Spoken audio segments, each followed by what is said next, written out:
buenas tardes, pues bienvenidos a esta jornada de Hispanidad en la calle. No podía haber mejor lugar para hacerlo en la calle que un sitio tan emblemático, con tanta historia y con un suelo que pisamos que ha visto páginas importantes de la historia de Occidente, ¿no? Cartagineses, romanos, el exilio de Alfonso XIII, españoles yendo a Cuba y Filipinas, en fin. Desde aquí ha habido episodios importantes de la historia. A lo mejor estamos escribiendo uno a partir de estas jornadas. Bueno, directamente a presentar ponentes. Ha habido y va a haber jornadas culturales, libros, historia, arquitectura, un elenco muy amplio, y hoy vamos a hablar de algo muy importante, que es el futuro, ¿no? Con un elenco de figuras, investigadores, estudiosos, pues que todos tenéis en mente y conocéis sin necesidad de muchas presentaciones. Vamos a hacer una primera ronda de 1 hora, 20 minutos cada uno, luego una conversación entre la mesa, pero también el público participará. En primer lugar voy a presentar a Carlos Leáñez Aristimuño. Es venezolano de Caracas, filólogo, abogado, escritor, gestor cultural. Él tiene profesor, como sabéis, y además habéis visto en algún tráiler que todos expectantes esperamos, de José Luis López Linares sobre su próximo documental. Es coautor del libro La neolengua del poder en Venezuela, creador de las cátedras Lengua, Ciudadanía y Nación Hispanohablante y La guerra de los idiomas en la Universidad Simón Bolívar de Caracas, consultor en lenguas y liderazgo en el debate político y el medio corporativo. Bueno, lleva 5 años en España y para el tema que hoy nos ocupa, pues es una persona muy notable y apropiada. Así que sin más preámbulo, porque creo que la introducción debe ser breve y luego dar el tiempo a los protagonistas, le cedo la palabra a Carlos Leáñez Aristimuño. Muchas gracias. Muchas gracias a todos. Muchas gracias, Julio. Muy honrado de estar aquí con ustedes y muy agradecido a Héroes de Cavite y a Ángel, y aquí flanqueado por Marcelo y por César. Bueno, quiero comentarles algo. Esto es optimista lo que voy a decir, pero también es realista. Pienso que el siglo XXI abre una cantidad de oportunidades absolutamente extraordinarias para la hispanidad. Me parece que están irrumpiendo unos factores absolutamente inéditos. Dos, esencialmente. Uno, el ciberespacio, en donde nos encontramos en tiempo real 500 millones de personas. Y otro, que yo he denominado la rebelión hispanista, que está teniendo lugar y que consiste en una revisión total de lo que nos han vendido como historia de la hispanidad, la historia que nos es común.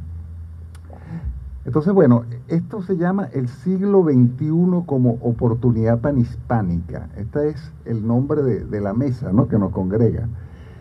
Y al respecto yo me traje unas pequeñas notas, pero quiero que mantengan siempre en la mente estos dos factores, ciberespacio y rebelión hispanista. Esto es lo que en mi concepto está cambiando y va a cambiar muchas cosas. Y son, digamos, factores nuevos. Antes estábamos padeciendo la leyenda negra y la hispanofobia, y ahora más bien estamos tratando de salir de ella. Y además estamos intercambiando entre nosotros como nunca antes y en tiempo real. El español está en ese sentido asentándose de una manera muy centrípeta, porque ya es necesario que todos los hispanohablantes nos entendamos. Eso siempre ha ocurrido, pero se está acentuando aún más, ¿no? En ese sentido, llamo la atención sobre Madrid, que es la capital, la única capital panhispánica, la única ciudad panhispánica que yo conozco, ¿no? Hay muchas ciudades hispánicas, pero en Caracas todo el mundo, todos son caraqueños, en Bogotá todos son bogotanos, etcétera, pero en Madrid es asombroso como ya, a mí me parece que Madrid en cierta forma prefigura el futuro, en el sentido de que estamos todos allí. Bien, entonces voy a hacer como unos puntos previos, ¿no? Desde 1824 hasta el 2023, nosotros hemos vivido un proceso de secesión y fragmentación que no se ha detenido. Es decir, hay una línea de continuidad entre Simón Bolívar y Carles Puigdemont. Es decir, se está jugando la misma partitura, una partitura de fragmentación de lo que es uno. Voy a insistir sobre algo que dije recientemente. Tenemos que entender que Venezuela no era de España, Venezuela era España. Argentina no era de España, Argentina era España. Ese país que nosotros éramos ha sido roto y nosotros vivimos aferrados a los restos de un naufragio, creyendo que esas son nuestras comunidades políticas. Es decir, nosotros vivimos aferrados a España, Argentina, Nicaragua. Por Dios, un momento, nuestra comunidad política tenemos que cambiar nuestro plano mental y entender que nuestra comunidad política fue disuelta y sigue siendo disuelta y troceada desde comienzos del siglo XIX. Repito, Simón Bolívar, Carles Puigdemont se dan la mano y tienen las mismas coordenadas esenciales. Entonces, desde nuestro país, básicamente desde comienzos del siglo XIX, cesó. Nosotros vivimos aferrados a naufragios, como dije. ¿Qué es lo que pasa con los restos de naufragios? Bueno, que no damos la talla, que son periféricos. Es decir, para volar en la tormenta de la globalización se requiere un A380, no una avioneta. Se requiere un buque de gran calado, no una lancha o una canoa. Y nosotros tenemos que entender que nosotros estamos navegando en canoas, comparativamente hablando. Es decir, que el poder, quien está dando la hora, quien está dictando las coordenadas, lamentablemente nosotros estamos padeciendo las coordenadas que otros nos ponen. Y en esas coordenadas somos periféricos. Somos periféricos. Si nosotros queremos llegar al centro, la única manera de nosotros volver al centro, porque esto no es utópico, porque esto ya ocurrió, la única manera de volver al centro es propiciando unos procesos centrípetos. Y esto me parece que lo tenemos al alcance más que en el siglo XXI. Esto plantea una serie de oportunidades. Bien, desde 1811 hasta 2023, yo diría que también los hispanos hemos vivido en la alienación y el autoodio. Es decir, nos hemos empeñado en ser una cosa distinta a la que somos, ¿no? Ser franceses, ser ingleses, ser estadounidenses, es decir, asumir acríticamente doctrinas que no se adaptan a nuestras circunstancias, etcétera, etcétera. Es decir, repito, desde 1811 hasta 2023, alienación y autoodio. Este segundo elemento es tremendo, el autoodio, porque el autoodio que nos ha sido insuflado nos mina como sociedad, como colectivo, nos hace pensar que no somos merecedores, nos hace caminar mirando al piso en vez de mirando al horizonte, ¿no? En una actitud radicalmente diferente a la que teníamos, por ejemplo, pensemos en el siglo XVI, ¿no? Nosotros tenemos que volver a actitudes de cohesión, pero también de inspiración, de fuerza, de capacidad de acometer cosas grandes. Nosotros, los poderes instalados, se han empeñado en que nosotros olvidemos los 300 años que pasamos juntos. ¿Por qué? Porque los poderes instalados están muy cómodos con la situación actual. Las élites que gobiernan nuestros países no desean soberanía, desean una posición, en la medida en que puedan tener buenas intenciones, que puede ocurrir también, sencillamente lo que desean es una buena adaptación al esquema actual. Pero es que el esquema actual no sirve, no nos sirve. El esquema actual nos hace necesariamente periféricos.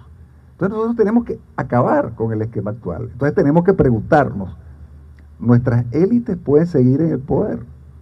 ¿O tienen que ser cambiadas? ¿O tenemos que hacer presión sobre ellas para que ellas cambien? Porque la estrategia de élites, digamos, que gobiernan bien, entre comillas, básicamente adaptarse al esquema que ya está dado. No se plantean nunca coordenadas de soberanía real, lo cual es muy grave, porque entonces somos una cáscara de nuez flotando en un río cuyas corrientes las diseñan otros, ¿no? Ahora, nosotros tenemos una suerte de oscura nostalgia de unidad. Al menos en Hispanoamérica eso es muy claro. Es decir, nosotros podemos tener muchas rencillas entre nosotros, pero hay como una oscura nostalgia de unidad. Ahora, el acometer esa oscura nostalgia de unidad, el buscar los procesos centrípetos, se han hecho de manera verdaderamente errática, ¿no? Y sobre todo, prescindiendo del factor hispánico, lo cual hace imposible la búsqueda de la unidad. Es decir, lo que nos une a los hispanoamericanos y con los españoles y a todos nosotros es justamente el factor hispano. Entonces, hay un error de base en la mayoría de las corrientes que han intentado la búsqueda de la unidad, que es negar lo hispánico, ¿no? Por ejemplo, las corrientes indigenistas. También podemos pensar en corrientes como, pensemos por ejemplo en una figura como el Che Guevara, ¿no? Es decir, la liberación por medio de la violencia con una doctrina importada. También podemos pensar en gente como Rodó, humanismo etéreo, ¿no? Donde nosotros somos una especie de personas muy nobles y los estadounidenses son unos pragmáticos desalmados. Bueno, o sea, yo no digo que no, pero digamos, no me parece, si estas fórmulas fuesen conducentes y no sencillamente ideas que se quedan en cenáculos muy reducidos, pues bueno, si esas fueran las ideas conducentes ya estaríamos en otro plano, ¿no? Ha habido también intentos de integración tecnocrática, pero en todo caso no han sido nunca, no hemos dado nunca con una tecla realista, no hemos dado nunca con una tecla que vaya verdaderamente de abajo hacia arriba, siempre hemos tocado teclas hispanófobas y sobre todo lo que hemos planteado para reunificarnos no enamora en términos generales, no ha terminado de enamorar, terminamos enamorados del pequeño pedazo de madera del espléndido galeón y nos aferramos a ese galeón como si ese galeón pudiese llevarnos a algo que no sea una catarata en donde vamos a terminar muy mal. Entonces, pienso que ha llegado el tiempo de salir de ideas tan abstractas y pienso que ha llegado el tiempo de construir más bien de abajo hacia arriba. Y pienso que los medios para que eso ocurra existen. Y si no, entonces estamos navegando en canoas en medio de un océano sumamente tempestuoso, en donde hay otros que navegan en grandes buques y que nos verán naufragar con mucho gusto. Entonces, ¿cuáles son los elementos que yo traté de describir al comienzo? Por un lado, lo que yo he denominado la ciberhispanidad. Nosotros, los hispanohablantes, somos los terceros en la red. Solo somos superados por los chinos y por los angloparlantes. Constituimos en la red alrededor del 8%. Otra cosa fundamental es que el 70% de los hispanohablantes tiene acceso efectivo a Internet. El 55% lo usa a diario y el 8% y la usan en un promedio de 8 horas al día. ¿Qué quiero decir yo con esto? ¿Por qué yo traigo esto a colación? Lo de la ciberhispanidad no es una abstracción, es una realidad. Además, los hispanohablantes que navegan por la red lo hacen en español y se comunican en español. Es decir, no se ha mensurado todavía el efecto político que tiene el hecho de que nosotros estemos pudiendo entrar en convergencia en una plaza virtual. Eso ya está ocurriendo. Yo pienso que allí hay que tratar de intervenir para lograr unos cambios de rumbo en nuestras sociedades, cambios de rumbo panhispánicos. Es decir, siempre poniéndonos en el otro mapa, siempre ubicándonos en ese periodo de la historia que quieren cancelar. Es decir, el periodo de la historia donde vivimos 300 años, éramos una potencia, no padecíamos el mundo, sino que lo corregíamos, regíamos, ¿no? Bien, quiero rápidamente, muy rápido, recordar el episodio de Babel, porque esto es muy importante para entender factores de poder. Ustedes recordarán que Dios estaba siendo retado por la humanidad, que convergía toda en un punto y hablaba toda un solo idioma. Yahvé, que no era Jesús, que no ponía la otra mejilla, decidió acabar con eso, que él no iba a hacer, no le iban a dar un golpe de Estado. Entonces, ¿qué fue lo que hizo Yahvé? Dispersó a la humanidad, acabó con la unidad geográfica y confundió las lenguas. Yo lo que estoy diciendo es que, y claro, y entonces allí recuperó de nuevo el poder a plenitud. Yo estoy diciendo que nosotros en el siglo XXI podemos volver a la situación prebabélica, porque tenemos la gran masa, 500 millones de personas, tenemos la convergencia territorial y tenemos una lengua. Esos son unos factores de poder absolutamente extraordinarios. De lo que se trata es de ver cómo nos coordinamos para hacer un uso efectivo de ese poder. Creo que estamos viviendo la rebelión hispanista. Por ejemplo, a mí me parece que Marcelo Gullo es un autor cuyos 3 últimos libros son una base fundamental de la rebelión hispanista. No voy a entrar en lo que dice Marcelo porque Marcelo lo dirá mejor que yo. Pero digamos, Marcelo, 5 minutos, me quedan 5 minutos. Yo pensaba, bueno.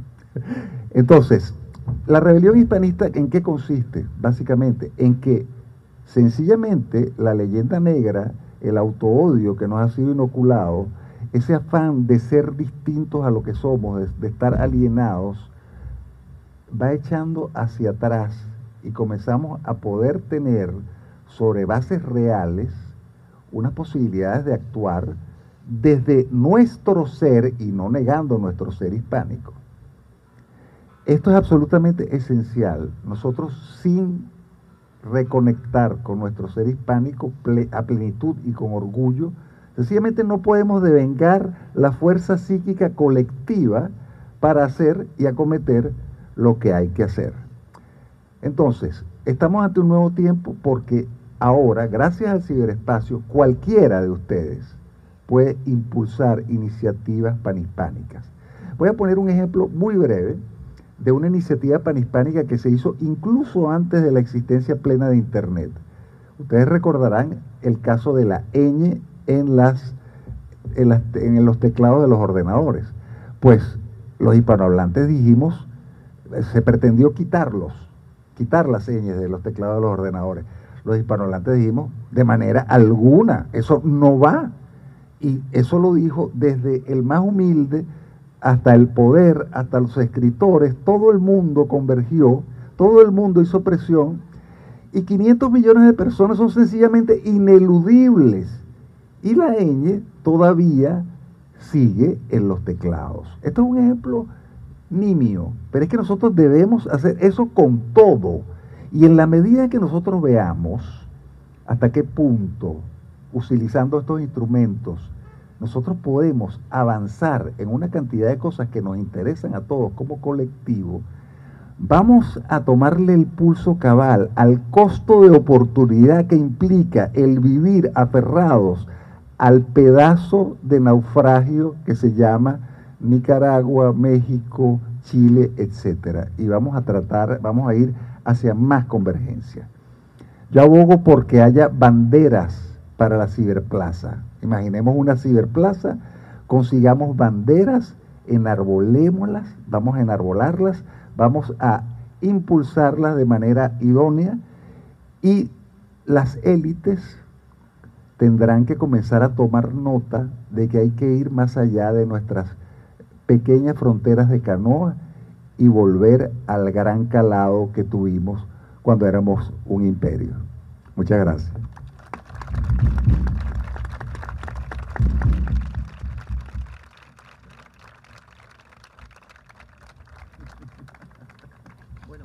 el siguiente turno, no sé si ahora apagaré.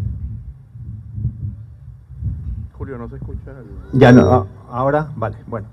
Rápido, siguiente turno. Gracias, Carlos, por tu presentación, pero vamos a tener más conversación, ¿eh? O sea, después de las 3 intervenciones habrá un pequeño coloquio. Y además quiero ir lanzando pullitas para que lo recojan los ponentes. Ahora mismo en Gran Vía, Plaza Callao, en estas calles, en muchas ciudades de España, es más fácil encontrar a alguien de Bogotá, de Caracas, de Rosario, de Buenos Aires, por Callao o Gran Vía, que un señor de Murcia. Y me alegro mucho, ¿eh? O sea, yo realmente el paisaje me entusiasma. Bueno, tenemos el turno de César Pérez Guevara, amigo, compañero de fatigas, pero historiador, abogado, profesor universitario de pregrado y posgrado, locutor y conferencista. Es candidato a doctor en Historia y máster en Derecho Procesal Constitucional. Miembro ordinario de la Asociación Mundial de Justicia Constitucional. Y se presenta también él como exiliado político venezolano. Actualmente está convalidando sus títulos en España y ejerciendo la profesión de jurista. César, tu turno.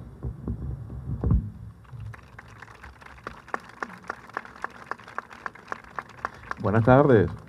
¿Se escucha, no? Importante preguntarlo antes. Saben que viendo esta multitud, ¿no? En una plaza tan bella, sinceramente el paraje es estupendo. O sea, hay que dar gracias primero a Héroes de Cavite por habérsele ocurrido esta maravillosa idea. Qué buen lugar, qué fresquito hace, y qué buena gente hay, ¿no? Han venido a vernos. Esto me recuerda, me trae nostalgia, añoranza, porque la última vez que yo hablé en una plaza pública con personas que estaban sencillamente pasando y de pronto la abarrotaron fue en Caracas. Fue precisamente en la Plaza de los Palos Grandes de Caracas. Y se me ocurrió la idea de hablar de democracia, de hablar de libertad. Así me fue. Y aquí estoy. Y saben que usualmente cuando de ambos lados del océano nos ha tocado vivir lo terrible del exilio, nos ha tocado analizar y afrontar todo aquello que nos hace vernos representados, reflejados en el prójimo con el cual nos conseguimos del otro lado del océano, pero por supuesto que nos lleva a recordar los colores, los olores, las personas, las figuras, las imágenes del lugar donde nacimos. Siempre creo que nos tiene que hacer de alguna manera pergeñar el hecho de que esto no es el fin del mundo. Esto no es como debe ser. Esto no es más que un síntoma. Y es un síntoma de lamentablemente un enfermo que no ha querido darse cuenta que tiene una enfermedad que tiene que acometer con seriedad y está tomando puras pastillitas para el dolor de cabeza, como si eso lo fuera a curar. Nosotros, y hablo con nosotros, hablo de todos los hispanos, al formar parte de este grupo humano maravilloso, puedo hacerlo.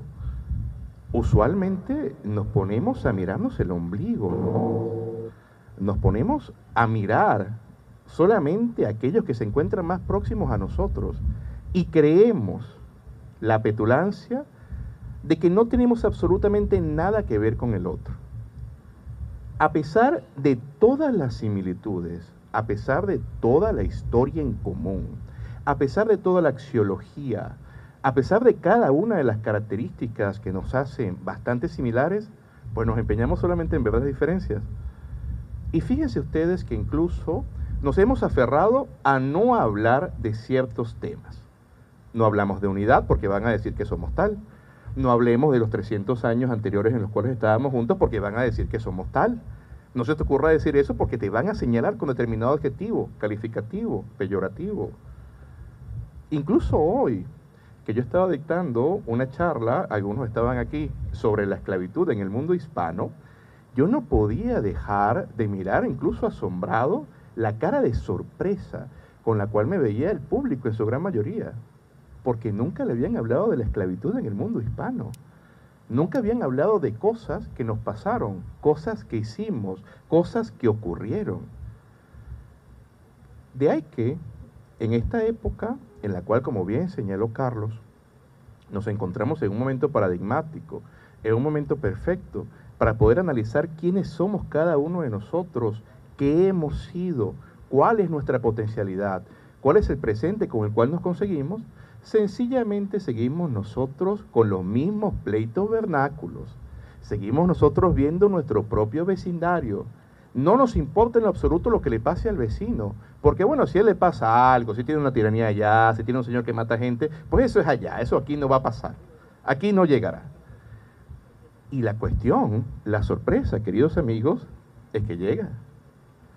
Es que no nos damos cuenta nosotros que al ser claramente el mismo pueblo, escindido por diferentes motivos políticos hace 200 años, pues sencillamente cuando le pasa algo a uno y nosotros no nos damos cuenta de que tenemos que intentar ayudar a curar su enfermedad, pues comienza a propagarse.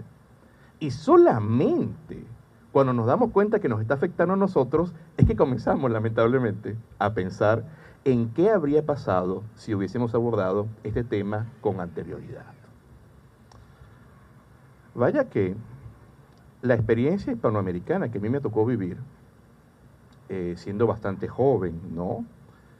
Tener que salir del país solamente por el hecho de ser profesor, no solamente de historia, sino de derecho constitucional, y ser asesor de la Asamblea Legislativa venezolana, que fue tan perseguida, obviamente, por el régimen de Nicolás Maduro, pues me hizo comprender que la única manera en la cual nosotros, me refiero a todos, como pueblo hispano, vamos a poder consolidar un proyecto en común que valga la pena y que por lo tanto se va a ver reflejado en cada uno de aquellos que por fin se dé cuenta que somos iguales y que debemos ir al mismo sitio, es que nos demos cuenta de nuestros problemas. Que no solamente nos quedemos centrados, a pesar de que claramente hace falta quitarnos primero esta pava que nos hace pensar de alguna manera que fuimos malos, que fuimos terribles, que fuimos la quinta esencia de la maldad, que éramos pésimos, que éramos los peores. Es verdad, tenemos que darnos cuenta de todas las cosas maravillosas que hicimos como unidad, como pueblo hispano. Pero no basta. No solo podemos quedarnos con eso.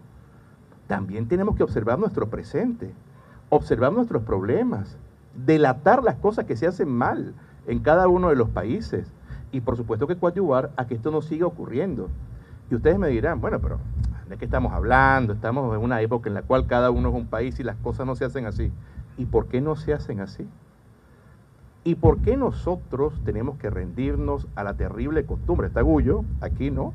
Y yo recuerdo al argentino Cortázar cuando hablaba en Rayuela, esto de por qué tenemos que aferrarnos nosotros a la terrible costumbre. ¿Por qué? ¿Por qué tenemos que rendirnos? ¿Por qué no podemos crear? ¿Por qué no podemos construir nuestro propio presente, pergeñar nuestro propio futuro, hacer planes? Y por supuesto que diseñar el mundo que queremos. No tenemos, queridos amigos, por qué seguir con la imposición. No tenemos por qué seguir creyendo que somos otros, intentar utilizar modelos extranjeros, anglosajones, galos, de donde ustedes quieran. Nosotros mismos ya hemos creado modelos. Somos un tipo de personas, somos un tipo de pueblo. Maravilloso, debo decirles. Porque aquellos de ustedes que hayan tenido la posibilidad de viajar, que no solamente se han quedado en la península ibérica, o aquellos americanos que han venido para acá, cuando ven o cuando llegan a un pueblo hispano se reconocen. Primero, usualmente, cuando nos encontramos, nosotros tenemos una gran cantidad de prejuicios en nuestra contra, porque esos 200 años nos han enseñado prejuicios en nuestra contra. Pero luego cuando comenzamos la conversa, cuando nos vamos dando cuenta cada vez más que tenemos muchas similitudes, cuando podemos darnos cuenta que somos hermanos, nos quedamos allí y decimos, fíjate, la cosa no es como yo pensaba. Imagínense ustedes que hagamos esto a gran escala, que nos demos cuenta por fin que más allá de todo aquello que vivimos en el pasado, de lo cual tenemos que enterarnos y por eso hablamos nosotros de historia, también nos demos cuenta de esto que tenemos, de quiénes somos, de que siendo quienes somos podemos ser quienes hemos sido en lo bueno y que por supuesto probablemente podamos conseguir un futuro mejor. De manera que esta clase de conversatorios, como les vengo señalando, me parecen sumamente edificantes. No solamente como reuniones de personas tristes que se ponen a decir, bueno, imagínate lo bueno que seríamos si nos reuniéramos. No, no, no.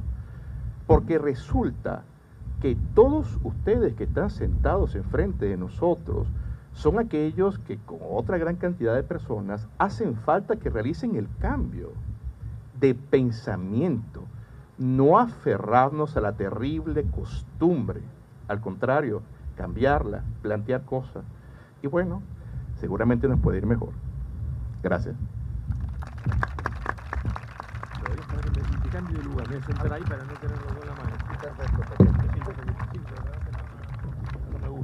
Bueno, pues gracias, César.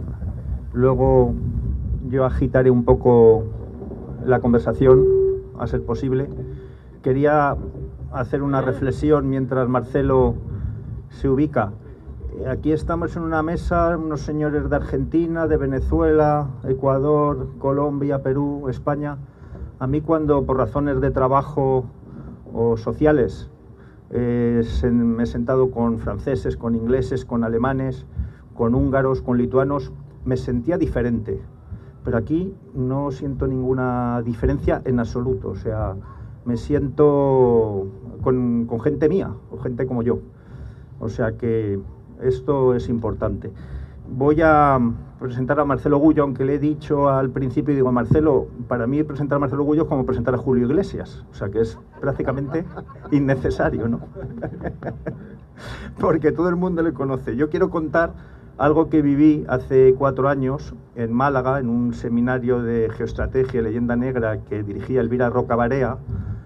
Por cierto, que Elvira Roca Barea tiene un gran problema, el único problema que tiene Elvira Roca Barea es que ha hecho 40 ediciones de su libro, y eso genera mucha envidia a los competidores, pero es el único problema que tiene, porque es una mujer que agitó el árbol, ¿no?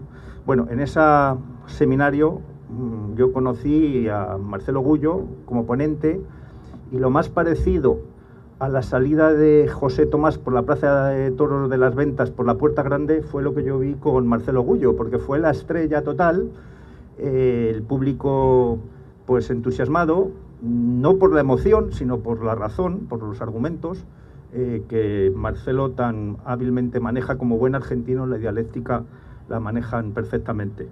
Bueno, Marcelo Gullo es académico, consultor en relaciones internacionales, es profesor en varias universidades, pero citar los libros, primero La insubordinación fundante, 2008, si no estoy equivocado, un libro fundamental para conocer los cambios de ciclo, políticos, históricos, y la trilogía, ¿no? Que es de obligada lectura. Y además los títulos son contundentes, yo ya solo con el título era suficiente. Madre Patria, nada por lo que pedir perdón, y lo que América debe a España, que creo que mañana lo podremos tener, ¿no? Mañana, porque estamos esperándolo. Bueno, Marcelo, pues te dejo el turno, tienes el público para ti.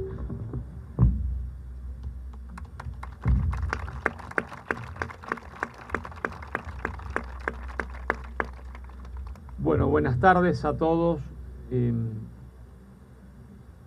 Primero rendir un justo agradecimiento a todos los que conforman Héroes de Cavite, que han organizado año tras año esta reunión acá que permite que estemos todos juntos. Nosotros venimos a hablar, ustedes se sientan, y la parte mía y la parte de ustedes es la más fácil. Pero la parte, se entiende, de Ángel, que organiza todo, y de los otros que la acompañan y que se desvelan para que conseguir el hotel, para que todo el mundo llegue, organizar, esa es la parte más difícil, ¿está? Porque se le vuelve la cabeza así como un manicomio. Entonces, primero mi agradecimiento a los organizadores. ¿Se escucha bien o...?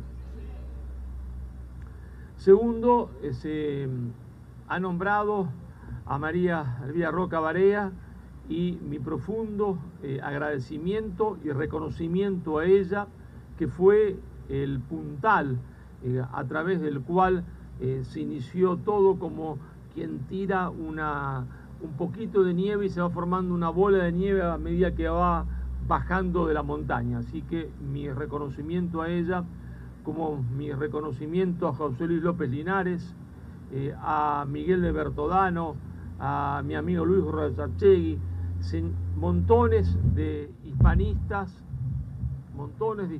cientos de hispanistas que vienen peleando palmo a palmo siempre. Escucho como un ruido. ¿Con qué se acopla? Apaga esa. Sí. A ver, ahora se acopla, ¿no? Pero ahora no se escucha nada. A ver, ahora. Para mí es un boicot anglosajón. Ustedes se ríen, pero el boicot existe. No es broma. Bueno, vamos a entrar en tema. A ver.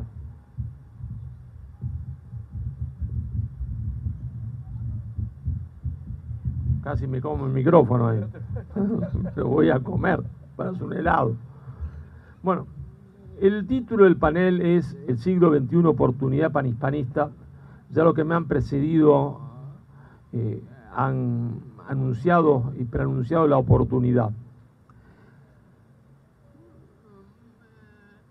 Estaba Napoleón casi a las puertas de París. Estaba Napoleón casi a las puertas de París, y ahí había un profesor universitario que, estando ya Napoleón acercándose a Berlín, decide hacer un discurso, un gran discurso. Ese discurso se llamó Discurso a la Nación Alemana. Ese discurso a la Nación Alemana lo pronunció Fichte. Cuando Fichte hizo el discurso a la Nación Alemana y faltaban pocas horas para que Napoleón pusiese sus garras sobre Berlín, la nación alemana no existía. La nación alemana no existía. En absoluto existía. Fichte hace un discurso a la nación alemana. ¿A qué nación alemana? Si en ese momento la nación alemana no existía. Si había 300 pedacitos independientes unos de otros, con sus respectivas cancillerías, con sus respectivos ejércitos, que se enfrentaban unos a otros con sus pesos y sus medidas. Pero les aviso una cosa, ustedes me escuchan, se entiende en español, como escucharon a nuestro amigo venezolano y a nuestro amigo venezolano, sin ningún tipo de inconveniente. Los alemanes no podían entenderse unos a otros porque no hablaban alemán, el alemán no existía, cada uno hablaba un dialecto absolutamente distinto del otro, y cuando uno iba de Hamburgo a Berlín y de Múnich, se entiende, a Colonia, no lo entendían. La persona que vivía en Colonia no entendía al que vivía en Múnich, en absoluto. Solo una pequeña elite hablaba lo que se llamaba el Hochdeutsch, el alto alemán. El resto del pueblo común no tenía la más puta idea, se entiende, de qué el otro estaba diciendo cuando uno de Berlín iba a Múnich o a Colonia. No tenían ninguna unidad lingüística. La unidad lingüística era un deseo, era un objetivo, pero no existía. No existía ni unidad lingüística, ni unidad política, ni unidad en pesos y medidas, no podían entenderse. Sin embargo, Fichte hace discurso a la nación alemana. Discurso a la nación alemana. En el momento más difícil para esa región, que era pasto de lucha entre otros poderes, cuando un poder extranjero estaba por entrar con sus caballos a Berlín. Y entonces, ¿por qué Fichte hace eso? ¿Por qué se le ocurre darle un mensaje a los jóvenes en la Universidad de Berlín diciendo discurso a la nación alemana, somos una nación, debemos ser una nación? Porque Fichte está preparando a los jóvenes alemanes para algo por venir, No era el momento, pero había que preparar a las jóvenes para algo por venir, cuando las circunstancias permitiesen la unidad alemana, cuando las circunstancias la permitiesen, porque el hombre es el hombre y sus circunstancias. Las naciones son las naciones y sus circunstancias. Y entonces las circunstancias no eran propicias a la unidad, vendrían mucho después, vendrían a partir de 1830, 1840 y finalmente a partir con Bismarck de 1870. Hoy, desde el punto de vista cultural, nosotros estamos diametralmente muchísimo mejor que lo que estaba esos sujetos a los cuales se dirigía Fichte, la supuesta nación alemana que no hablaba la misma lengua. Nosotros estamos inconmensurablemente mejor. Nuestra nación, nuestro pueblo, que va de los Pirineos a Acapulco y de California a Tierra del Fuego, está en una circunstancia que ya la ha explicado mi amigo Carlos, óptima, porque habla la misma lengua y se entiende de forma inmediata, pero además porque tiene los mismos valores. Esos valores provienen del catolicismo, aunque las personas no crean, aunque sean ateos, sí, no importa. Es la misma matriz cultural. ¿Qué es la hispanidad? La hispanidad es un estilo de vida que nos enseña a saber vivir practicando el bien y a saber morir con dignidad. Practicando el bien, claro, pero buscamos siempre el bien común, la verdad y la belleza, porque nuestra cultura no se basa en el utilitarismo. Para nosotros no es bueno lo que es útil, y para el mundo anglosajón es bueno lo que es útil, y que es útil lo que me hace ganar dinero. Lo que me hace ganar dinero. ¿Y por qué? Porque es su matriz cultural, porque ellos rompen con la cristiandad occidental, entonces se quedan con occidental, que es el adjetivo, pero pierden el sustantivo, que era cristiandad. Y entonces Lutero dice, el hombre se salva por la fe. Y viene Calvino y dice, la riqueza es un signo de predestinación, enriqueceos. Enriqueceos porque ese es el signo que uno se va al cielo. Entonces, ¿qué es útil? Útil es lo que me hace ganar dinero, porque útil es lo que me hace ser rico, porque entonces es el signo de que me voy al cielo. Y entonces no importa ni la búsqueda de la verdad, ni la búsqueda del bien, ni el común, ni la belleza. Bien, nosotros estamos en óptimas condiciones culturales, pero tenemos sobre nosotros el peso de la falsificación de la historia, es decir, la historia construida a partir de 1810, pero que ya se venía preparando de antes, porque la leyenda negra no nace en 1810, hacen que ustedes crean que yo no soy español y yo se entiende que no me sienta español, como otros que no se sientan español venezolano o venezolano español. ¿Por qué? Porque el más grande triunfo de la leyenda negra ha sido ese. Tenemos una desventaja, que son las circunstancias, Las circunstancias hoy no nos favorecen, esa es la verdad. Las circunstancias no nos favorecen desde el punto de vista geopolítico, no cultural, geopolítico. ¿Por qué? Bueno, muy sencillo, porque en realidad hay dos factores que separan a Hispanoamérica de España, es decir, a la España fuera de España, a la España americana y a la España peninsular. Y esos son dos factores geopolíticos, no son culturales, son geopolíticos. Una es la comunidad antigua llamada europea, hoy llamada Unión Europea, y la otra es la OTAN. A ustedes les resultará extraño, pero es así. Si mañana hubiese un enfrentamiento entre Argentina y Gran Bretaña por lo que va a ser la última tierra virgen del mundo, que es la Antártida, que está ahora con un paraguas por lo cual nadie puede tener posesión real de soberanía, pero ese paraguas se va a terminar cuando se venza el Tratado Antártico, y Inglaterra está en Malvinas, no por Malvinas, sino por la Antártida. Si ese enfrentamiento se produce, a los españoles que están dentro de la OTAN le van a ordenar que combatan contra los argentinos y todos aquellos hispanoamericanos que estén dispuestos a defender su territorio. Y esto venía de lejos por aquella cosa ridícula que dijo Ortega, ¿no es cierto?, España es el problema, Europa la solución. Y los españoles lo creyeron. Y lo creen porque en realidad tampoco les ha ido mal. No les ha ido mal porque han cambiado su primogenitura por confort, claro. Y esto, cuando yo lo digo, a alguno le chocará y le dolerá. Pero España es un país sin poder. Es un país que vive bien, pero es un país sin poder, porque el poder es la industria, la tecnología, y ese proceso de industrialización y de construcción de tecnología se terminó, y España se desindustrializó porque así lo decidió Alemania y Francia. En compensación había que darle el turismo para que nadie se queje, para que haya mucha riqueza, y está bien, yo también quiero tener riqueza, no está mal, pero lo que está mal es perder el poder, porque en el mundo para poder ser hay que tener poder. El que no tiene poder a la larga no es, porque a la larga le quitan lo que le dieron. Pero no es pesimista mi análisis, no, porque Ortega también acertó en otra cosa. Si en eso no acertó, en que Europa era la solución, acertó en algo más profundo, que el hombre es el hombre y sus circunstancias. Las naciones son las naciones y sus circunstancias. Y entonces nosotros vamos a tener una ventana de oportunidad. Una ventana de oportunidad porque,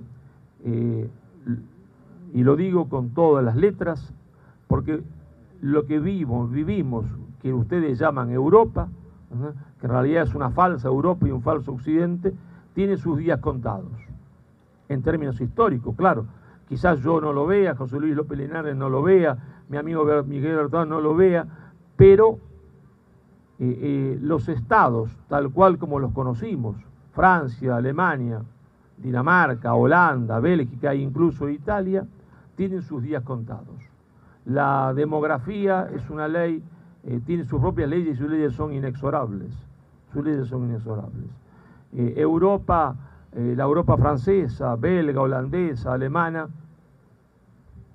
casi podríamos asegurar, si no acontece un milagro siempre puede intervenir, porque Dios interviene en la historia, será una Europa verde y no verde por ecológica.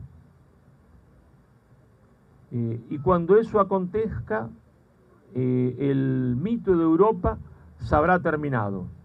¿Y España quedará sola? No, España no estará sola. España estará con sus hermanos hispanoamericanos. En un mundo que al mismo tiempo que se tiñe de verde Europa, será un mundo que marcha hacia la construcción de grandes ecúmenes culturales, que serán expresiones después políticas y de poder geopolítico.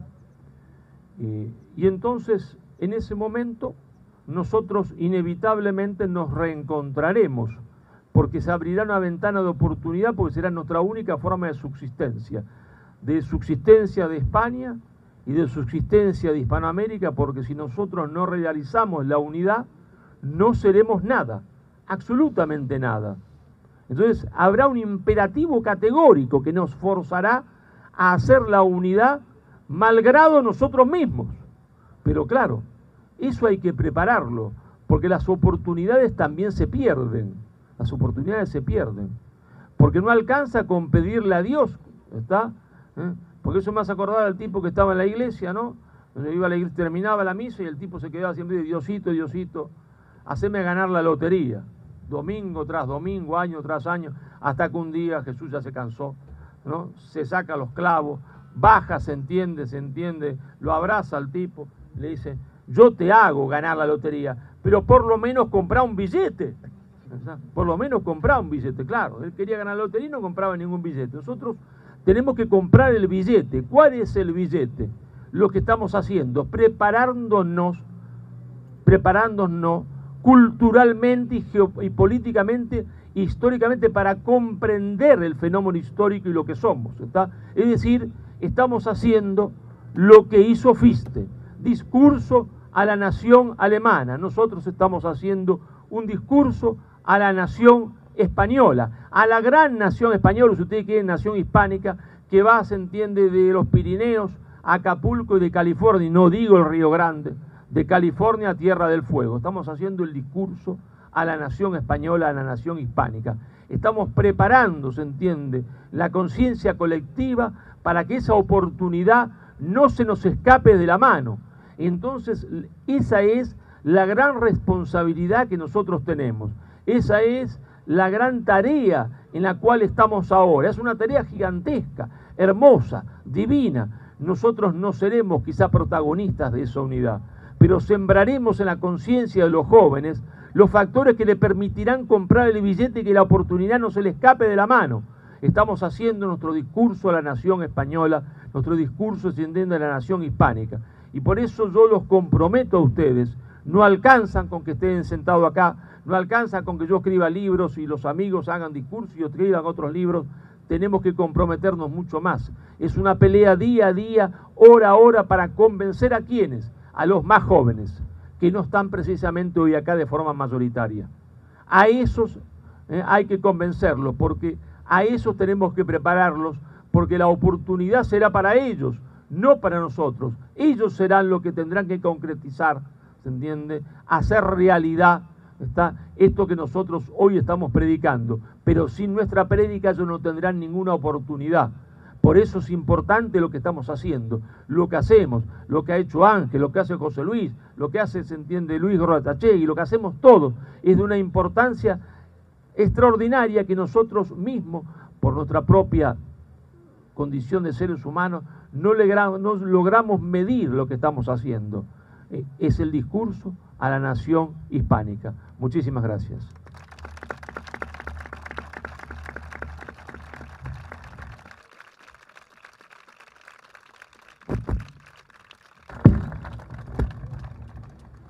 Bueno, pues ahora entramos en una conversación, coloquio en esta mesa, como si estuviésemos en el salón de casa.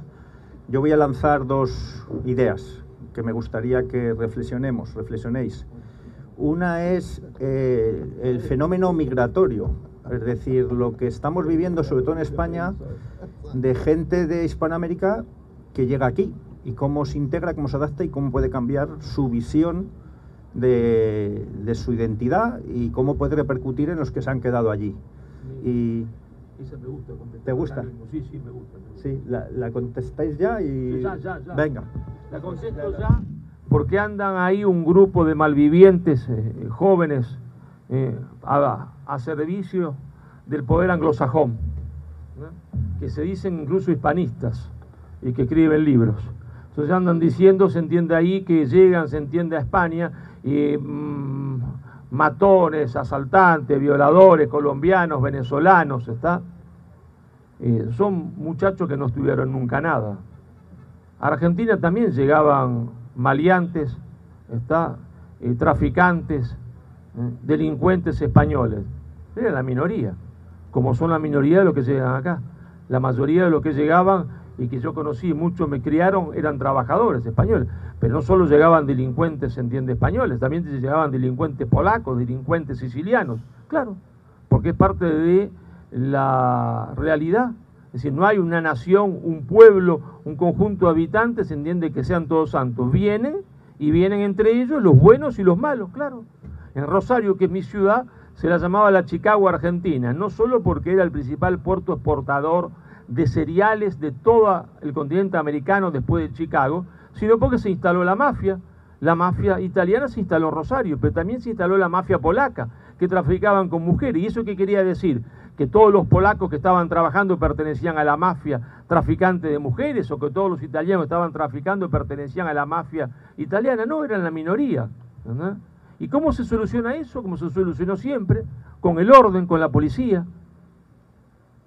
Pero si hay una posibilidad de que España siga siendo España, es que esos hispanoamericanos estén con ustedes ahora acá e inviertan la pirámide funeraria que España tiene. Entonces no se dejen engañar por esos muchachos que están a sueldo de otros poderes y que no estudiaron más, se entiende, que lecturas de internet rápidas y de WhatsApp. No. Esos que son peligrosos y que hay que ponerlos presos y que hay que identificarlos, y que pertenecen a mafias venezolanas, colombianas, argentinas o peruanas, o rateros, se dice en mi país, que salen, se entiende, a agarrar y robar celulares o carteras, son una minoría. La mayoría de los que vienen, vienen a trabajar, vienen a integrarse, claro. Ellos no tienen la culpa de ser negros legendarios. Si en el Perú, en Argentina, en Venezuela, en Colombia, en México, le han enseñado, se entiende, que el 12 de octubre fue el comienzo del genocidio de América. Entonces, ¿qué culpa tienen? Es culpa nuestra de no explicarles la realidad histórica, la realidad de lo que aconteció. Pero hay que explicárselo, y es muy fácil, porque la leyenda negra es un castillo de naipes, es una gran mentira. Y por lo tanto, cuando sopla el viento de la verdad, esa leyenda negra se cae de forma absoluta, se cae de forma absoluta. Entonces, ustedes no se dejen engañar por eso. La gran masa de los que llega son trabajadores, y son trabajadores que van a cuidar a sus abuelas, que van a cuidar, se entiende, a sus abuelos, que van a cuidar a sus niños, y que no le van a cortar el cuello, se entiende, o que no sueñan cortando el cuello, porque pertenecen a una comunidad religiosa distinta, que alguna vez habitó en suelo español y que sueña con recuperarlo. Muchas gracias.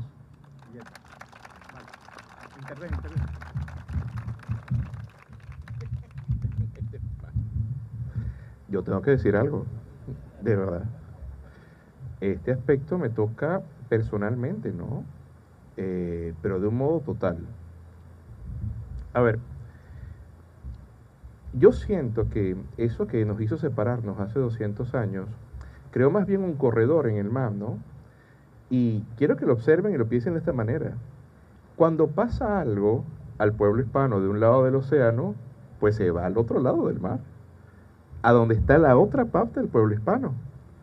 Y cuando pasa una cosa, cuando llega la etapa de calamidad, de tiranía, de maldad, en esta parte, pues volvemos entonces nosotros al otro sitio. ¿Por qué se los digo?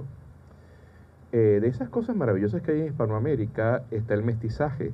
El mestizaje es una característica propia del pueblo hispano, no de otros pueblos. Y yo soy producto del mestizaje.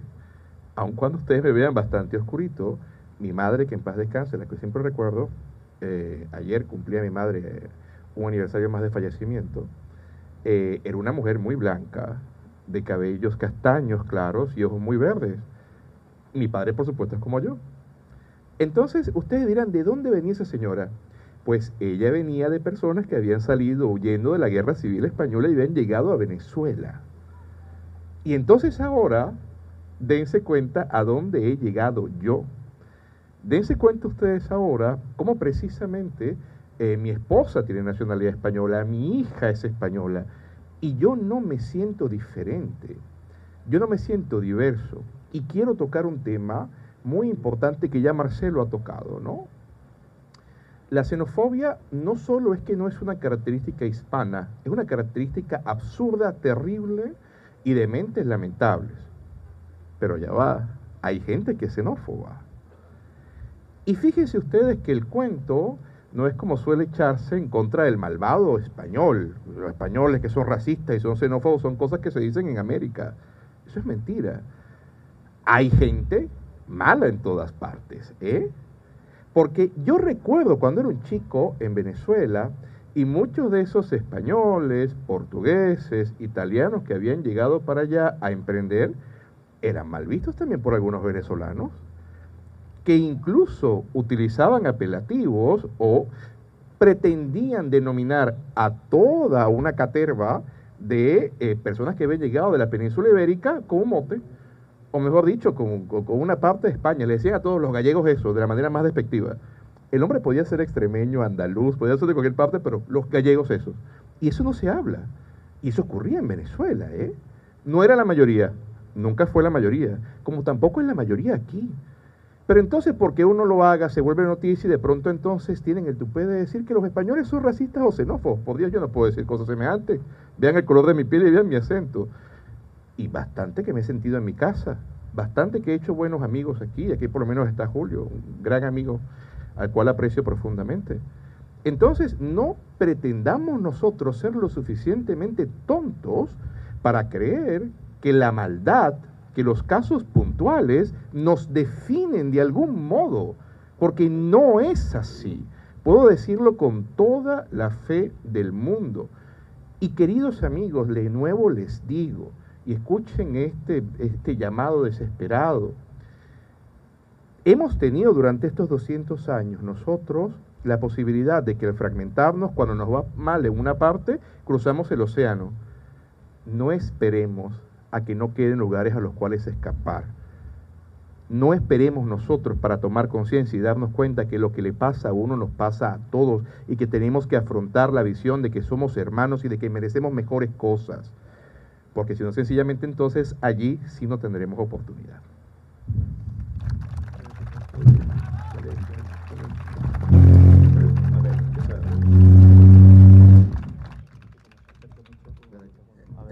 Hola. Ajá.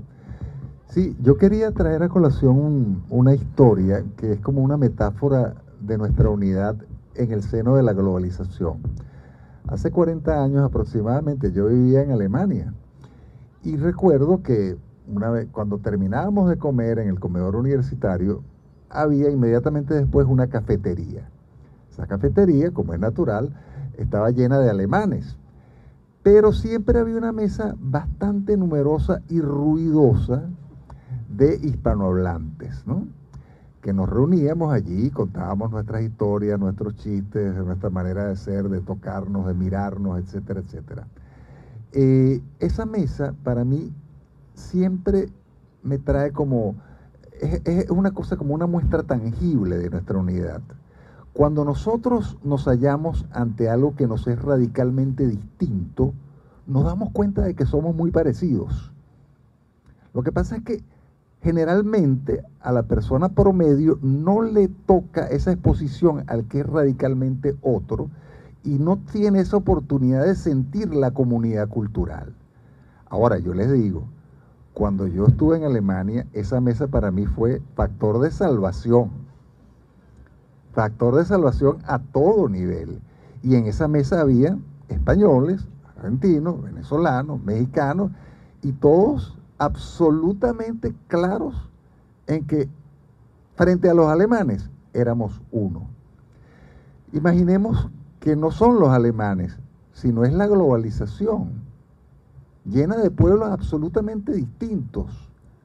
Bueno, nosotros ante esos pueblos tenemos que darnos cuenta que para tener una mesa propia y un ámbito propio, tenemos que tomar cabal noción de nuestra comunidad cultural. Y otra cosa que quería comentar sobre el tema coyuntural de la España europea actual es que la salvación de España pasa por la incorporación masiva de hispanoamericanos. Masiva.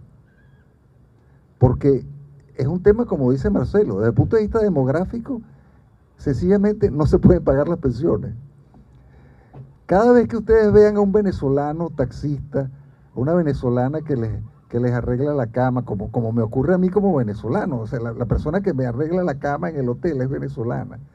Es decir, alégrense, porque esa sangre se va a incorporar y va a permitir la continuidad histórica de la España europea. Gracias. Bueno, antes de una pregunta, acá me ha pasado una señora que viene bien y oportuna por el siguiente tema que quería lanzar, pero déjenme que en tema de lo que estamos hablando yo cuente algo que me ha pasado en casa y que coincido con lo que ha dicho Carlos. Estábamos comentando en casa las noticias que daba la televisión sobre Francia hace un mes y medio. Un agente de policía dispara a un chaval joven, lo mata, es un chico inmigrante, y a raíz de eso, recuerdan, ha habido miles de edificios incendiados en Francia, centenares de heridos, miles de vehículos incendiados, en fin. Y resulta que según estamos hablando de esto, mi hija pequeña, que ha estudiado en Francia, que no es muy partícipe de estos temas, es abogada, pero me encendió la luz. Y según estamos hablando de eso, dice, eso en España no va a pasar. Dice, porque en Francia las personas de otras nacionalidades, o mejor dicho, de otros orígenes, odian al francés. Lo odian, fue su palabra. Y ella estuvo en el Bataclan, y mi hija estuvo allí en años duros. Dice, pero es que los hispanoamericanos, dice, me dijo, ellos somos nosotros. Dice, aquí no vamos a tener ese problema. Y estoy totalmente de acuerdo con mi hija. Aquí el elemento hispanoamericano para mí encaja perfectamente y para mí es una salvación económica y social porque no hay sector que no estén ya presentes y lógicamente ascendiendo a medida que suban en la escala social. Pero para mí hoy hay sectores de la economía que es imposible mantenerlos, no hay más que pasear por ahí, si no tenemos gente de Hispanoamérica aquí. Yo desde luego creo que eso nos va a ayudar bastante a reconectarnos. La siguiente cuestión, para plantear. Aquí me dice una señora, y si alguien quiere hacer alguna pregunta que me la traiga, porque el ratito que nos queda, pues la lanzamos. Y claro, yo quiero hablar ahora al otro lado, cómo veis Hispanoamérica y la evolución, ¿no? Cómo van a evolucionar allí las sociedades, los gobiernos, en esta línea que estamos todos pensando. Aquí me dice una señora, dice, pregunta para Marcelo Gullo. ¿Es compatible la unión hispánica con la democracia liberal? Entonces, bueno, la pregunta viene bien y también vuestra opinión. ¿Cómo va a evolucionar eso para que algún día lleguemos al encuentro?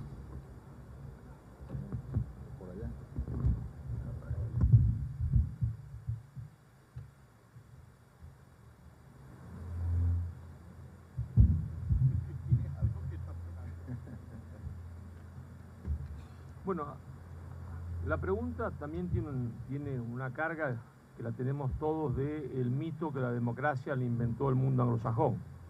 La democracia se inventó el León, no la inventó el mundo anglosajón. Y desde el punto de vista de... ¿No se oye? A ver, ¿ahora sí? No, sí. Lo voy a comer al micrófono. Decía, la pregunta tiene un mito que lo tenemos todos de pequeños, que la democracia la inventaron los liberales y el mundo anglosajón. La democracia se inventó en León. La primera vez que hubo un parlamento fue en territorio hispano, que fue en León, no fue, se entiende, en Inglaterra. Y la primera vez que se estableció el principio fundamental de la democracia fue en Salamanca, donde se estableció que el poder venía de Dios, Dios se lo daba al pueblo y el pueblo al rey, que tenía que gobernar como un padre, mientras que los otros seguían insistiendo que el poder venía de Dios y se lo daba al rey, y el pueblo no contaba nada. Así nosotros no tenemos nada que copiar ni pedir prestado a nadie para ser los más auténticamente democráticos del mundo. Y nuestro ser es profundamente democrático, nuestro ser es profundamente democrático, independientemente de la forma, se entiende, que adopte esa democracia, cuando el ser de ellos es profundamente antidemocrático, porque es un ser profundamente racista, profundamente racista. Es en apariencia liberal y democrático, y en el fondo profundamente racista. Y es cosa que nosotros no hemos hecho nunca. La verdadera democracia es aquella, se entiende, nosotros nos podemos sentar en una mesa, un hombre de color, ahora no se puede decir negro, porque queda mal, pero eso es porque ellos entendieron las cosas mal. Nosotros no nos importa que sea negro, indio, blanco, mestizo, se entiende, cholo, de Perú, porque nos consideramos una misma cosa independientemente del color y de la forma de los ojos, porque para nosotros es un estilo de vida, es un conjunto de valores, ¿Por qué? Porque en el fondo, creamos o no creamos, sabemos que somos todos hijos del mismo Padre, ¿verdad? Y tenemos la misma cultura y la misma lengua. Y entonces, por supuesto que es compatible, y por supuesto que lo ha sido siempre, así que para nosotros no representa ningún problema.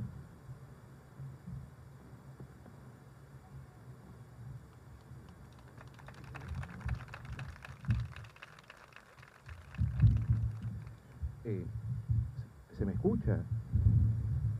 Es que este micrófono nos ha estado dando la guerra, este es el micrófono anglosajón, que está aquí molestando. De hecho, dense cuenta de que cada vez que Marcelo lo toca, vibra. Es impresionante, ¿no? Con el micrófono. A ver, Julio planteaba algo que me parece muy interesante. Hablaba del futuro de Hispanoamérica.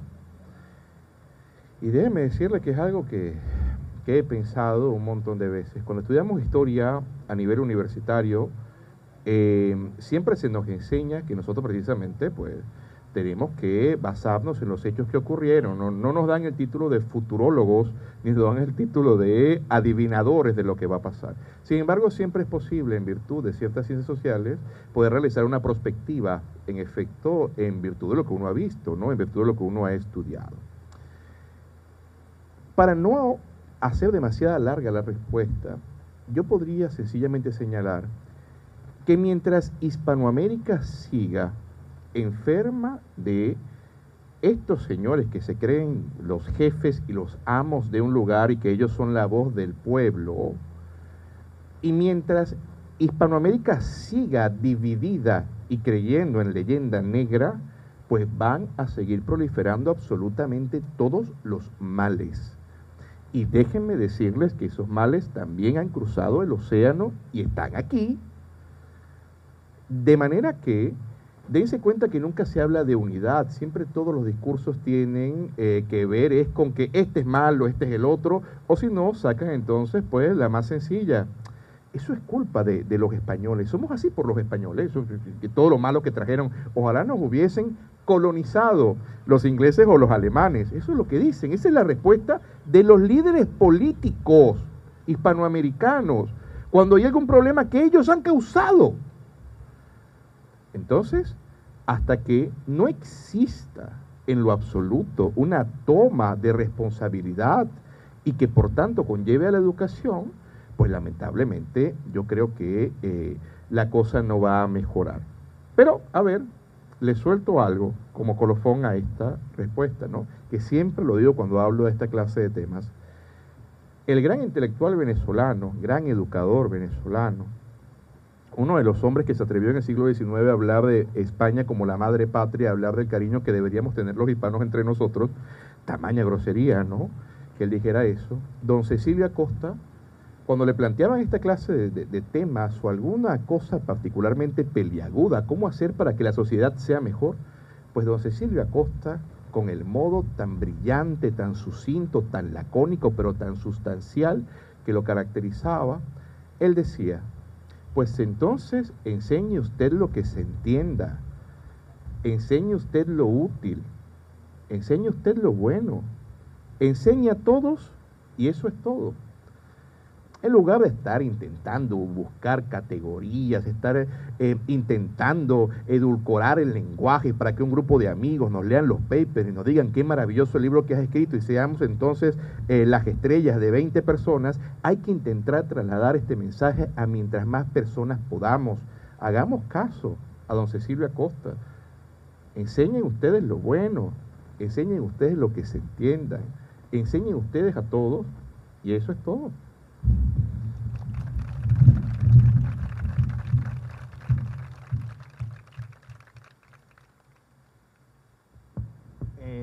Bueno, lanzo temas. El mundo parece que hay unas grandes superpotencias que pugnan entre sí. China, bloque anglosajón, Rusia. En América la presencia de estas superpotencias, ¿cómo está su presencia? ¿Puede en algún momento haber hueco para la toma de conciencia de las naciones hispanoamericanas y hacer valer por sí mismas sus recursos naturales que allí tienen, su identidad propia? Es decir, veis claro, estamos hablando de un periodo de 20, 30 años, nadie piense que, como decía Marcelo, esto va a cambiar mañana, pero en algún momento las conciencias toman conciencia. En esa pugna que hay en América, ¿cómo veis la influencia de unas y otras? ¿Y cuál es el futuro a medio y largo plazo? Bueno, voy a traer a colación un tema que amenaza a toda Hispanoamérica, que es la flota pesquera china. La flota pesquera china está haciendo incursiones constantes cerca de nuestras costas, de los más diversos países. ¿Qué capacidad de reacción tienen nuestras pequeñas cancillerías, nuestras pequeñas armadas, en la medida en que China se decida a cometer, bueno, un asalto a nuestros mares territoriales, a nuestras plataformas continentales? Muy poca. Nosotros tenemos que entender que hay una cantidad de retos planteados y uno de ellos es la defensa.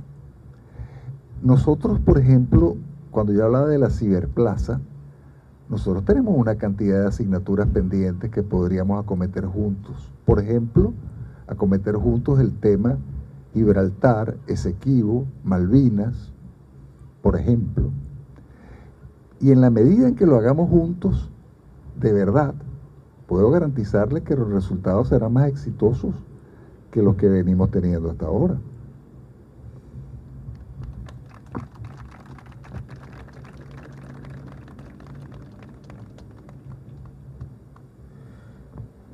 Bueno, la pregunta podría uno extenderse para una conferencia completa, ¿no es cierto? El mundo marcha inexorablemente a la conformación de grandes bloques, pero esta vez no serán bloques basados en la continuidad geográfica, sino en el hecho cultural profundo. El hecho cultural profundo existió siempre, pero la tecnología no es la que hoy hay, y entonces hacía que el hecho cultural profundo tuviese la dificultad de la distancia, la dificultad del espacio. La tecnología ha producido aquello que Marshall McLuhan llamaba, ¿no es cierto?, el fin de la categoría de tiempo y espacio, porque es como si todos estuviésemos en un solo lugar, y cuando uno está todo junto, reunido en un solo lugar, lo que importa no es la vecindad con el otro para unirme, lo que importa es la afinidad cultural que tenga con el otro. Es lo que él estaba tratando de explicar, Carlos, dice, cuando estaba en esa universidad alemana. Si están todos juntos ahí, ¿qué los une? La vecindad, ¿está? El estar cerca uno de otro. No los une eso. Lo une la cultura. Los que son de la cultura se reúnen entre ellos. Y ese es un hecho inexorable del siglo XXI. Nosotros tenemos una ventana de oportunidad para construirlo, porque cuando grandes bloques se enfrentan entre ellos por la hegemonía del mundo, cuando esto acontece, están distraídos en su pelea profunda, y el bloque que construya China se va a enfrentar al bloque anglosajón, inevitablemente, no militarmente quizás, porque el arma nuclear impide lo que pasaba antes cuando había imperialismos satisfechos e insatisfechos que se peleaban entre ellos. No, pero esa pelea va a existir de la misma manera, y en ese momento es una ventana de oportunidad para nosotros. Mientras que esa pelea exista, existe una ventana porque están distraídos en el cual uno puede consolidar su posición. Si esa ventana deja de existir, la oportunidad se termina. ¿Y por qué deja de existir? Es muy sencillo, la ventana deja de existir porque cuando dos poderes se enfrentan, hay una posibilidad y otra posibilidad. La primera posibilidad es que uno de los dos venza al otro, y si uno vence, se constituye en hegemónico y se acabó la ventana. La otra, como la energía no es permanente, deciden dejar de enfrentarse y tener una cohegemonía, se dividen el mundo. Y dirán, se entiende, el África y Europa para uno y esto para otro, y entonces ahí se acabó la oportunidad. Pero mientras que ese escenario, que es el escenario que ya estamos visualizando, que es el enfrentamiento entre el gran bloque chino y el bloque anglosajón, se produzca, nosotros tendremos una ventana de oportunidad. Independientemente de que sean 100 veces, 1000 veces, 100.000 veces más poderosos, porque están ocupados en otra cosa. Y cuando está ocupado en otra cosa es el momento de uno.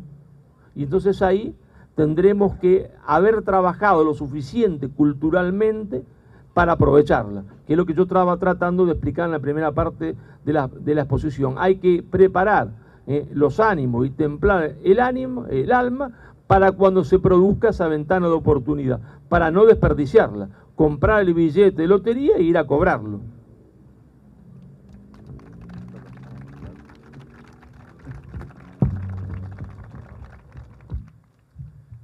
Yo les quiero traer una anécdota hispana, para que ustedes se den cuenta de lo que ocurre cuando nos separamos, permanecemos separados, y de ninguna manera pretendemos nosotros, de modo real, dar respuesta a nuestros problemas.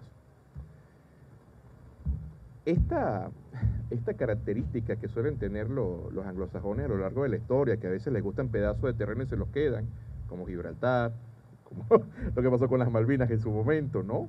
Pasó en Venezuela con el Esequibo, que lo decía Carlos. Y quiero traerles algo a colación. Los británicos se encargaron durante el siglo XIX de falsear documentos a través precisamente de un cartógrafo, presunto cartógrafo alemán llamado Robert Schomburg, para adentrarse en el río Esequibo y quitarnos una gran cantidad de territorio a los venezolanos.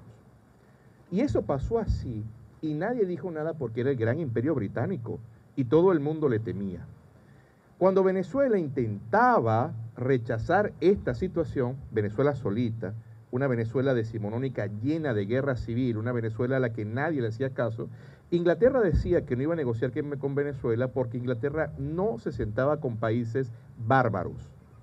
Claro, es interesante que digan eso cuando ellos fueron los principales responsables de hacer que Venezuela se separara, ¿no?, del mundo hispano.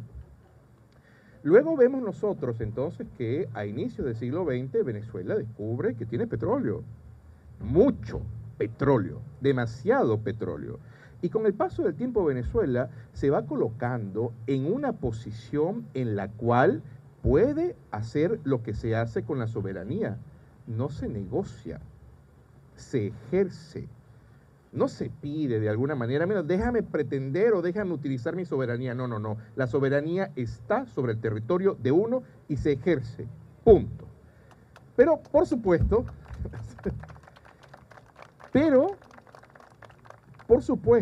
la cosa interesante es que entonces Venezuela entra en una etapa en la cual está demasiado ocupada en lo que los Estados Unidos piensen del gobierno democrático venezolano. Y por supuesto que intentar ejercer la soberanía sobre ese territorio que los británicos habían arrebatado de la peor manera y que incluso en el memorial o el testamento de Mallet Probes, que fue nada más y nada menos que el juez que dictó el laudo nulo del año 1899, que él decía, a mí los británicos, pues mira, me dijeron que hiciera esto y yo lo hice. O sea, existe el documento, ¿no? Por tanto, Venezuela denunció el laudo. Bueno, en el siglo XX Venezuela pudo ejercer la soberanía, no lo quiso hacer.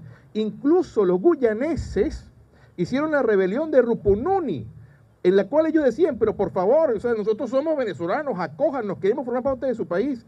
Y Venezuela, bueno, vamos a sentarnos a ver qué le parece a los norteamericanos y nunca hacemos nada. Eso, por supuesto, hasta que llegó el gran embaucador, el hombre que ya falleció en Venezuela, Hugo Chávez, que le encantaba decir que era un gran nacionalista, pero en lugar de eso, como él consideraba, conforme a la tesis de Fidel Castro, que esas eran vocaciones expansionistas de Venezuela sobre el Esequibo, se encargó de dejar el asunto engavetado. Dejó que los guyaneses comenzaran a dar concesiones petroleras sobre ese territorio y hoy en día Venezuela está a punto de perder, ahora no solamente de facto, sino de iure el Esequibo. ¿Por qué les traigo yo a ustedes esto? Porque quizás lo van a ver en la parte internacional de las noticias. Bueno, mira, la Corte Internacional de Justicia está diciendo tal cosa, ustedes van a recordar lo que yo les estoy comentando. Se los digo, porque eso es lo que pasa cuando nosotros tenemos la mentalidad pequeña de permanecer separados y de solamente pretender imponer nuestra voluntad frente a nuestros hermanos. Ahora, más bien, queridos amigos, nosotros tenemos que darnos cuenta que si bien es cierto, tal cual como se ha señalado en esta mesa, se están configurando grandes bloques y por supuesto que la influencia que existe en nuestros países cada vez más pequeños en relación de poder frente a ellos, pues nosotros tenemos que intentar en la medida de lo posible ver nuestras propias límites e intereses. Pero si eso no ocurre, lamentablemente, quizás vamos a pasar a ser el patio trasero de otro bloque. Y pegaremos gritos también así, seguramente, ¿no? Bueno, gracias. Vamos a ver. Estamos cumpliendo fabulosamente con el horario y vamos a hacerlo como los suizos, puntuales. A las 8 hay un acto de conmemoración al Monumento Héroes del Cavite.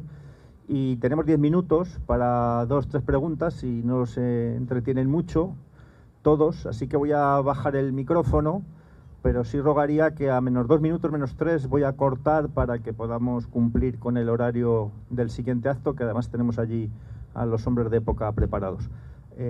¿Preguntas?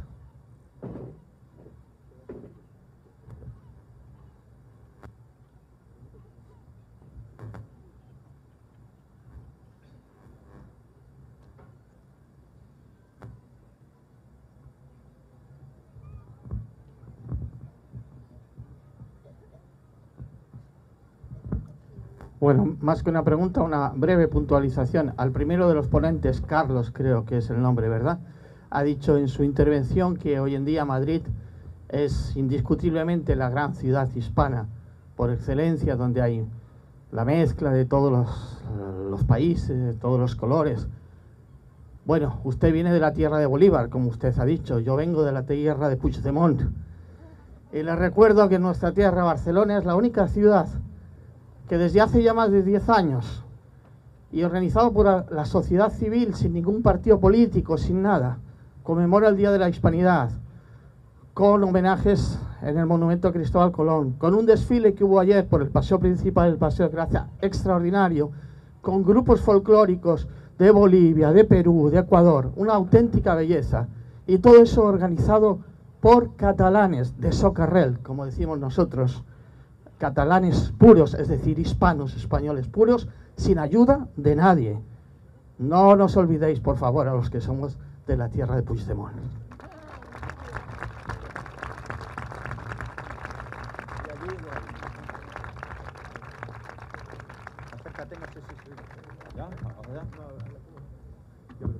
¿Ahí? Buenas noches. Yo vengo de Estados Unidos, de Miami. Ahí, ah, ok. Esta pregunta va para Marcelo Gullo. sobre la exposición que hizo. Es una pregunta que ya he hecho en varias ocasiones y nadie me ha respondido. ¿Cuál es su lectura de la participación de la hispanidad en los Estados Unidos, en la cual estamos ganando cada vez más espacio político, en el área tecnológica, en muchos espacios, y eso cómo puede afectar la hispanidad en un contexto geopolítico? Mi querido amigo, no es una pregunta para responder en un minuto. Eso es un libro o una conferencia, pues eso dependerá de qué hagan los hispanos y de qué hagan los anglosajones. No, y eso está todavía por verse. Eso está todavía por verse. Si habrá un Estados Unidos distinto del que nosotros hemos conocido siempre, es una incógnita. No lo podemos saber. Por el momento lo único que sabemos es que el reconocimiento que, por ejemplo, había tenido la hispanidad en la época de Reagan se terminó porque hay una directiva clarísima en los Estados Unidos que dirige, en los Estados Unidos de los órganos de información, no lo que aparece en la televisión, de inculcar a los hispanos, ¿verdad?, un odio hacia España, diciendo, se entiende, que la culpa de todo la tiene España. Entonces ahí vemos a Fray Junípero que se le echa estiércol encima. Entonces uno dice, ¿y quién le está echando estiércol? Y son hispanos de los Estados Unidos, no son anglosajones. ¿Y por qué lo hacen? Bueno, porque le han camuflado, se entiende, su percepción para que dirijan su odio hacia España y no se den cuenta de cuál es su peso político específico, de dónde están, y la verdad que están en territorio que no era anglosajón, sino que era hispano, ¿no? Entonces, para que no se den cuenta de eso, la culpa de todos los males la tiene España. Mientras que eso siga funcionando, podrá hablarse español en Estados Unidos, sí, se podrá hablar español y mucho más, pero lo importante no es que hablen, sino que entiendan y que piensen como hispanos, y que por lo tanto que sepan que la leyenda negra es falsa, ¿no? Entonces eso dependerá, está en juego. No se puede decir ahora, porque es un proceso político que es un partido de fútbol que se está jugando. A ver, pues 4 minutos, 2 preguntas, pregunta-respuesta y acabamos. Hola, buenas noches. Yo quería pedirles que cuando hablen de los inmigrantes hispanoamericanos, no solamente hablen de las criadas o de los camareros. En mi ambulatorio, la mayoría de los médicos son venezolanos, cubanos y argentinos, que hay mucha gente que viene aquí a trabajar en puestos altos. Solamente era eso.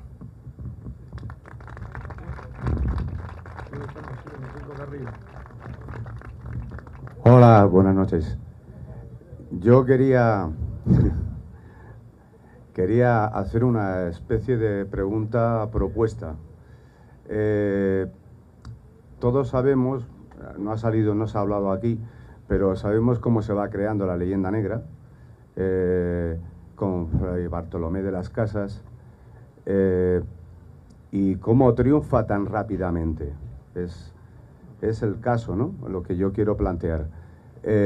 Vamos a ver, aunque se hicieran muchas ediciones en Alemania, en Holanda y después en otros países, hay que tener en cuenta que en aquella época la gente no sabía leer y escribir. ¿Cómo triunfó realmente aquello? Fue seguramente por el panfleto.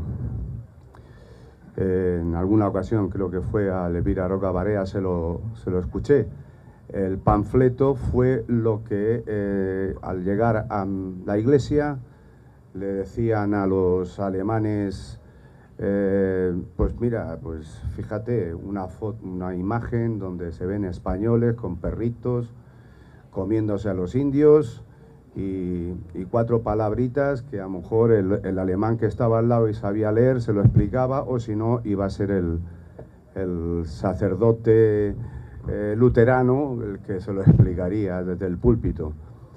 Entonces, eso fue lo que hizo seguramente que en poquísimo tiempo se organizase entre alemanes y holandeses lo que realmente había que explicarle a toda la gente y a los alemanes mismos y holandeses, que realmente fue una guerra civil entre ellos, entre católicos y luteranos. Entonces, lo que yo me planteo ahora es y con lo que ha dicho, creo que es Carlos el primer ponente, ¿no? Utilizando Internet, utilizar el panfleto, es decir, un díptico, tríptico, donde al igual que hicieron ellos y les dio resultado, ¿por qué no poner estos países cometieron genocidio, los holandeses en Indochina, en Sudáfrica, los ingleses en la India, en tal, en cual, los americanos ahora, hace recientemente, y España ¿cuándo ha cometido un genocidio?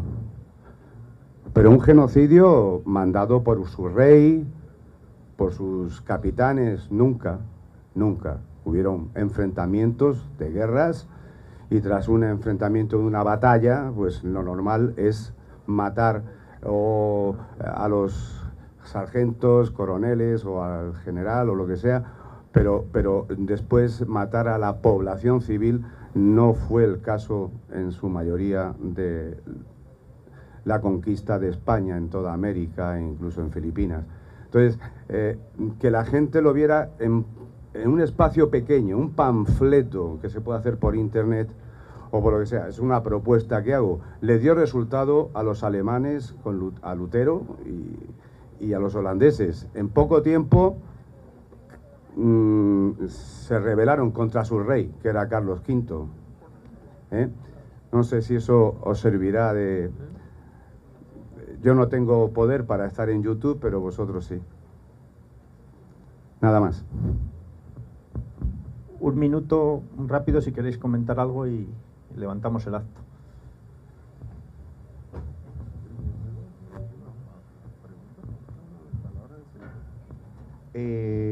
Bueno, rápidamente, eso es lo que estamos intentando hacer, precisamente llevar con un lenguaje claro, sucinto, cordial, cercano, que las personas puedan comprender realmente qué ocurrió, ¿no? Más allá de lo que claramente también hacemos a nivel profesional, que es la historia. Eso es lo que podría decir. Y bueno, nada, el micrófono se ha vuelto loco, pero hay que despedirse porque vamos al monumento. Por mi parte, quiero de verdad agradecerles profundamente el hecho de que hayan venido. De nuevo, agradecimientos a Héroes de Cavite, Marcelo.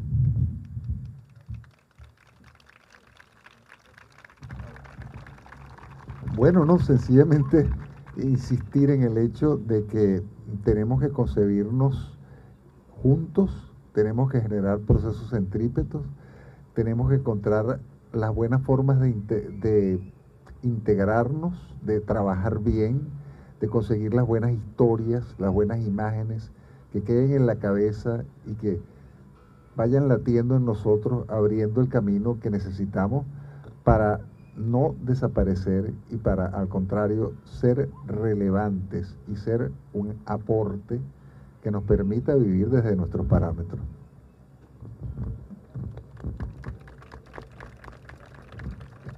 Muchas gracias a todos. Simplemente saludarlos, gracias y los esperamos a todos mañana y ahora al monumento.